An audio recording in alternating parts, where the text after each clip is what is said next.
O'tgan hafta vaqtimiz udulkanma qag'ashqa suhbat qilinmagan bir muhim masala var bizler uchun.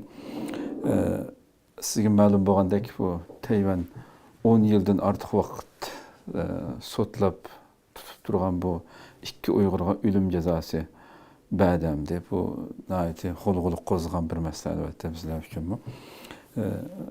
Shu o'tgan hafta bergan xabarimizda keyin yana boshqa şu günü mesela şu hüküm çıkan dikilam Dünya Uyghur Kuruluşu'nun sabık reisi Rabia Kadir Hanım bunun narazılık bildirip bayanat e'lon qildi. Keyin orqasidagi kunlarda boshqa tashkilotlarmi bayanat e'lon qilgan bo'ldi. Endi bu hafta ichida 11 iyun shu Markaziy Fransiyada bo'lgan Xalqaro kishilik huquq federatsiyasimi bu sudning hukmiga bayonot e'lon qilib, Tayland sudining Bilal Muhammad va Mirali Yusuf ustidagi o'lim hukmini qonunsiz deb ayıpladı ve hükümde derhal emelden kaldırış çağırdı. Bu teşkilat albatta nüfuzluq 1922 yılı kurulgan ve dünyada 100'den artıq devletki 200'den artıq teşkilatın hemkarlık asası kurulgan nüfuzluq xalqaro bir teşkilat kenemdi. Şu şekilde bir bayanat e'lon qildi. Şu anda Tayland sudininki şunda uzun bu bayanatda munaiti şu baştan ahir halette bulanmış tutuluş jarayoni, sotlanish jarayoni butunlay qanunsuz holatda inson haq huquqiga zid shaklda nihoyatda xorlangan shaklda tutilganligini tafsiliy holatda deb turibdi. Bu hukmga qanday qaraysiz? Bu hükümdeki uzun bitişininki bir qancha sebep var. Xo'sh. Birisi en başta bu Tayland hükümeti yüzüncük Uygurlarını Xitayga tapşırıp bergeçken bazı Uygurlar bu intikamını iliş üçün muşu bombardıman işini, bomba patlaş işini kıldı dep başlayan. Eğer de bu vaziyet ama sebep muşu boğan bolsa bu sotlaş biraz bir siyasi sebeplerden tüpeyli. Xitay'nınki bisim siyaseti ve şundakla Tayland'ınki bu mesuliyetsiz bir şekilde Uygurlarına tapşırıp bir işi degandek bular siyasi meselege kirgeçke ve şundakla xalqaro bu kubul kılgan kıymet qarashga xilaf bo'lg'achqa bisimler kelgan. Tayland hükümeti bunu hal qilamagandan keyin yani sotu bu uzun turib ketdi. Keyingi bir 2 yılda hazırki men degan ahvol ikinci planga düşüp, birinci planda bu iki Uygur, bular terörist deydi. Bularınki ondaki o yüzlerce Uygur'unu tapşırıp bir işiyle alakası yok. Xitay'ınki Şark Türkistan'da ilip bağlan zulüm siyaseti bile alakası yok. Bular şu iş bir alakası bulmayla yalnızla adam öldürmen depla Tayland'a kelip bunu kılan.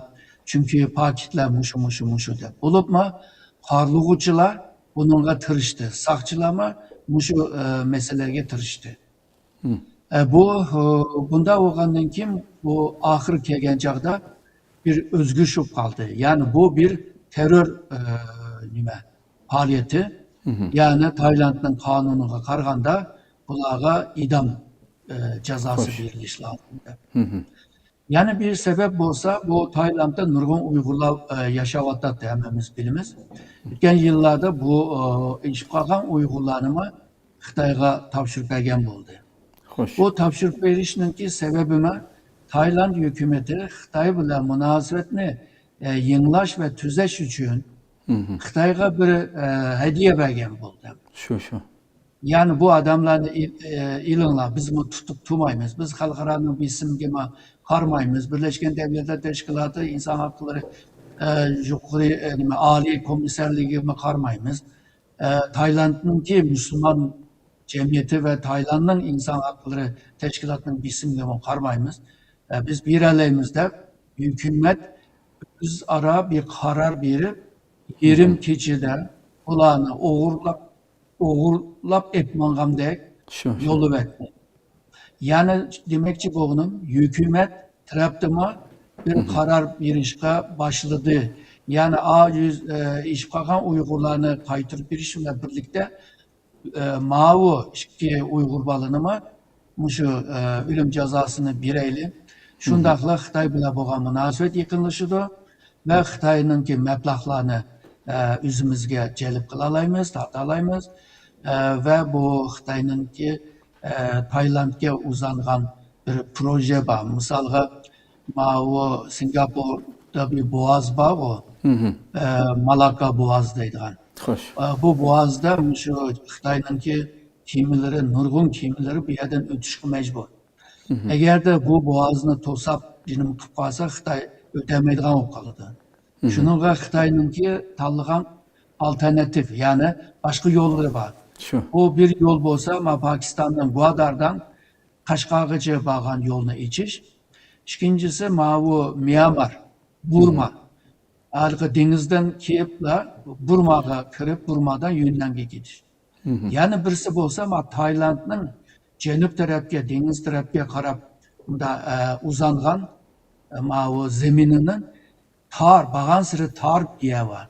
Xo'sh. O tar yerni kanal ichi, shunun bilan bu Asya tarafga boradigan bütün kemilar meshadan o'tsa ve bunu Xitoy mablag' solsa, Japon ve Janubiy Koreya mablag' solsa, bu yer bir canlansa degandek niyatlar var. Yani bu siyasi, iqtisodiy ve bu jeopolitik, yani hoşnuğu bilan jeopolitik munosabatdan, yani bu menfaatlardan tüpeyli bu şundan beri ahir kelib, şu qarlıg'uchilarning şu kararını esas qilgan yerga kelgan bo'ldi. Bu devletler bo'lsin, mayli tashkilotlar bo'lsin, tanqid qismi, ama bu ödep git bardı. Yani bir sebep, hem de bu biraz icrah bir sebep. Bu bo'lsa, şu xalqaroning siyasi tepkinliğinin özgürlüğü.